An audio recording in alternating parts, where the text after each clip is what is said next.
Welcome. Come with me. The doctors will see you now. Welcome back to Fast Talks with Family Docs. I'm Dr. Veer Vidala. And I'm Dr. Phil Palmer. Today we're focusing on a topic that strikes at the core of what family medicine is all about: serving people where they are, especially when they're most vulnerable. Across Oklahoma, and particularly in Oklahoma City, we see a growing number of individuals and families who fall through the cracks of our healthcare system, whether it's due to the lack of insurance, limited access to transportation, language barriers, federal policy changes, or even economic hardship. Many patients simply don't have a reliable way to get the care that they need, and that's where the safety net comes in. Free clinics are a vital part of that safety net. They provide no-cost care to those who are uninsured or underinsured, often relying on volunteer physicians, students, and advanced practice providers to make it all happen. Family docs are often at the heart of this work, bringing a wide scope of care, a deep understanding of what the community needs, and a passion for advocacy that goes beyond the clinic walls. So we're joined today by Dr. Stephen Sacket, a longtime advocate for community health who previously served as the medical director of the Open Arms Clinic in Oklahoma City. He's volunteered in several other free clinical settings over the years, and now practices outpatient family medicine for the Mercy Health System.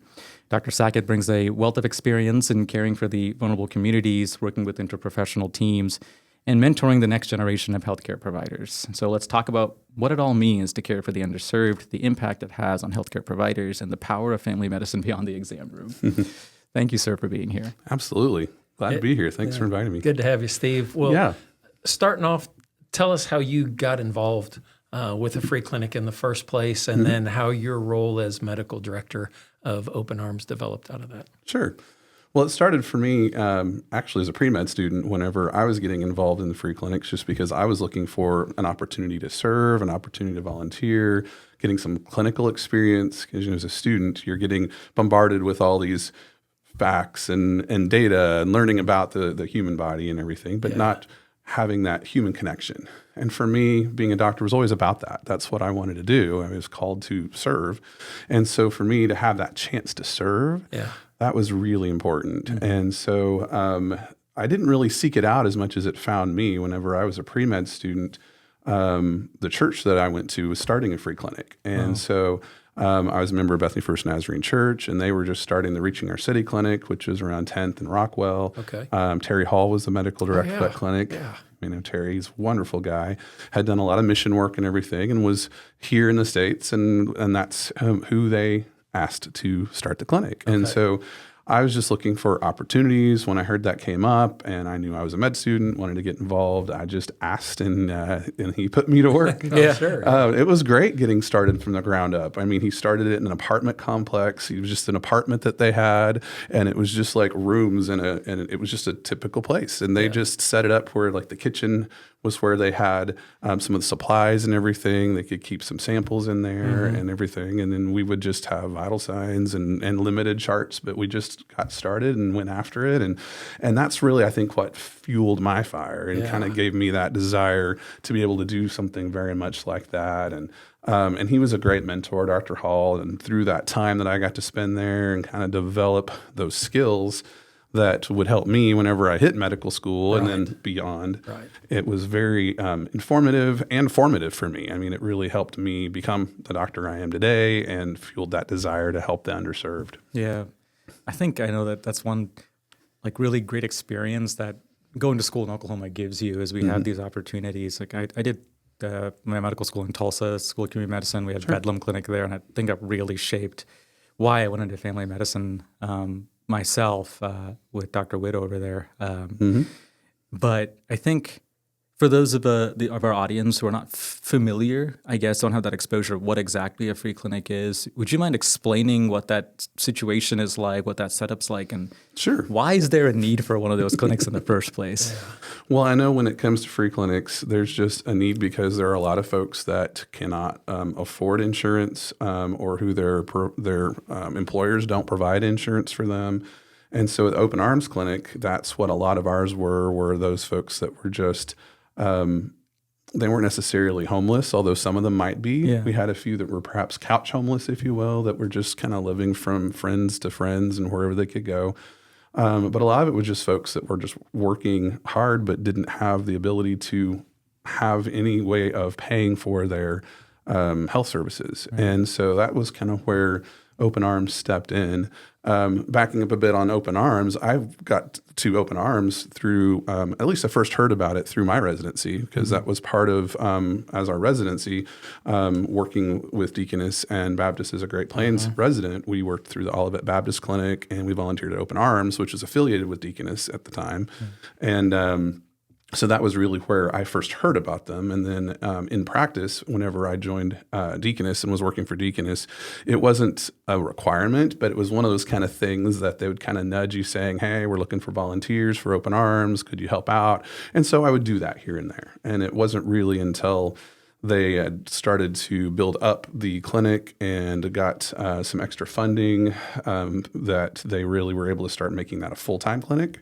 And that's when they started hiring APPs that would be there full-time, and they needed more of a presence there than just somebody who was in and out. Right. And at first I kind of split my time with one of the other doctors. Like every other week I was just there on my half days, basically just kind of helping out, until they were like, we really need somebody more often. Is this something that you may feel led to do? And I think all that experience that I had led me to the point of saying, this is something that I really could see myself doing. Deaconess was gracious enough to work out a part-time plan where I could work part-time for Deaconess and keep that private practice going, which was still important to me, those patients I developed over those years, but then still be able to help them out and kind of build up that practice that they were building at Open Arms, which is great.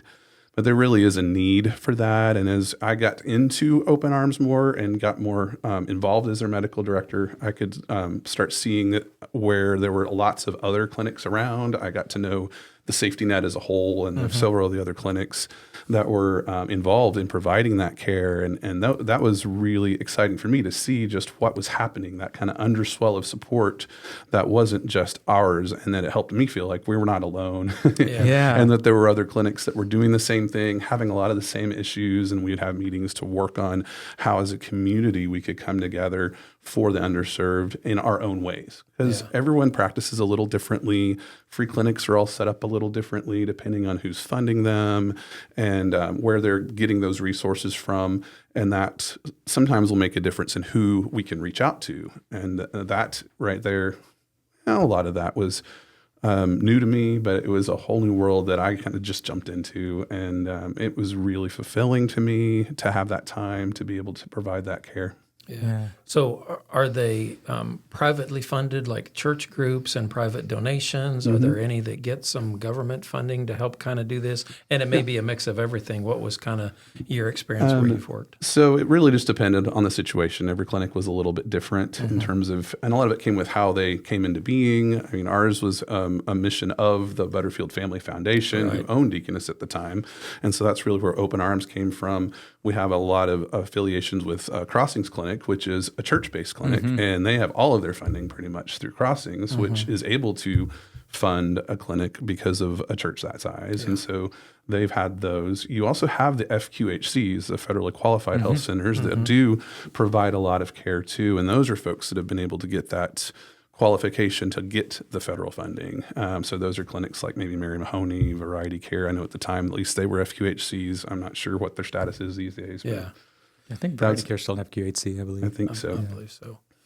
So a lot of our listeners and viewers probably have a general idea what goes on in a family medicine office, but they may not have had the experience to be in a free clinic. So what kind of care is delivered in a free clinic setting? And since you're dealing with patients with limited resources, how do you interact with people who might have very complex medical needs, perhaps having waited a long time to access a free clinic, maybe needing a specialist? How do you interact with those things as well? Well, we try to make at least our setting as much like what you would expect a normal family medicine office to be. We didn't want it to be something foreign or unusual for them. In the early days of Open Arms, it was in a church. And so we were setting up the church and making it where we had little exam rooms. And it felt very much kind of like some mission trips I've been on in the past, where we just kind of set up things and go, and then you have to tear down every day. And it was maybe a once a week kind of thing. But by the time they were able to establish the funding to be a full-time clinic, we actually had our own storefront. We actually had a waiting room, and we even had our own pharmacy that was supplied through the city county pharmacy that would provide. We had our own pharmacist that could prescribe out of that limited formulary that we had. We could prescribe out of that. We also had samples that would be donated from people. I know I would bring a lot of recently expired samples from our clinic when we had them to be able to provide those. And then, of course, we had a lot of support through other organizations to be able to provide help for whenever the primary care setting wasn't enough. And that's really where a lot of organizations like the Health Alliance for the Uninsured was very helpful. Okay. They would help with providing staff to help with filling out all the forms that go for like manufacturer assistance for medications, where they could help fill those out with the patient. So if we knew they needed something like one of the more expensive medications that's branded, we could just set them up with that person. They would talk with them. They would fill out all the paperwork and everything, and then go from there and be able to get that set up.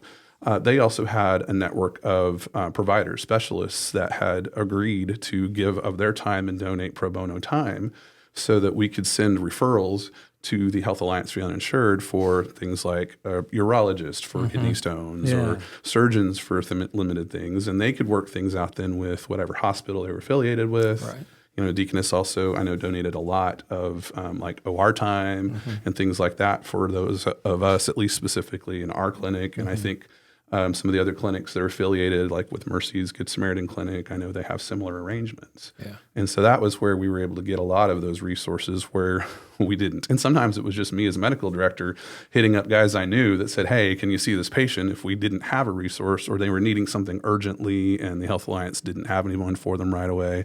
So sometimes it was still just kind of almost flying by the seat of our pants to try to figure out how we could help people. But there was a lot of help.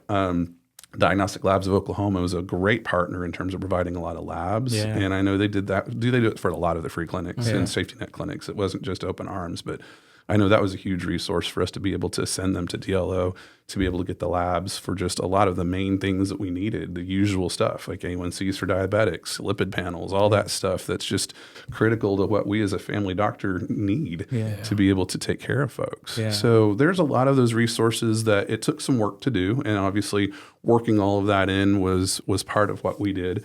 Another thing that Health Alliance helped us with was getting EMRs together where we could actually have better charting and something things like that. And so we looked at various EMRs that have specific programs for free clinics to be able to provide somewhat limited but still enough of a resource to where we could have those resources too. And that really proved helpful. So that was something that came along while I was there too. Did the clinic have social work support, things like that, to address other social determinants of health beyond just limited access to medications? Yes, we actually had a full-time social worker that was hired to provide those resources, and she was very involved with almost every patient. She would have her notes about what she would do, what she would talk with them.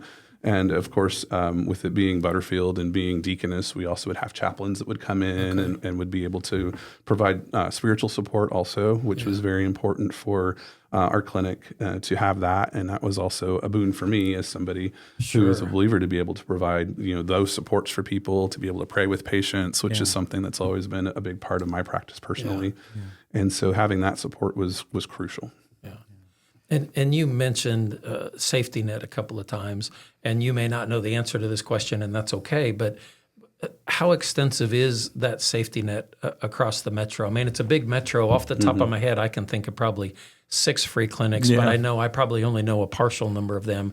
What was your general feel, either now or at least to the best of your knowledge, when you had a better pulse on it, of how many free clinics are spread across the metro area? Sure. Whenever we'd have meetings, there was at least, probably at least that many, probably 6 to 8. And I mean, whenever you include some of the FQHCs that weren't always involved in some of the meetings I was involved in, it'd probably be closer to like 8 to 10. And some of them were smaller, some of them were larger. They all had different capacities for being able to care for patients, amount of time that they could spend with them. And we kept seeing, it was exciting to kind of get involved when you see somebody that would want to start up something, and we would try to help them, support them whenever you'd hear somebody wanting to join it, because I mean, every person helps, and every group that we have can help. And And I knew that whenever Open Arms had to close, that did leave a void for a while that I know it took some of the other clinics to have to kind of take on some of those patients, I'm sure. And just hearing through some of the folks that I knew afterwards that I know was a bit of a hit. But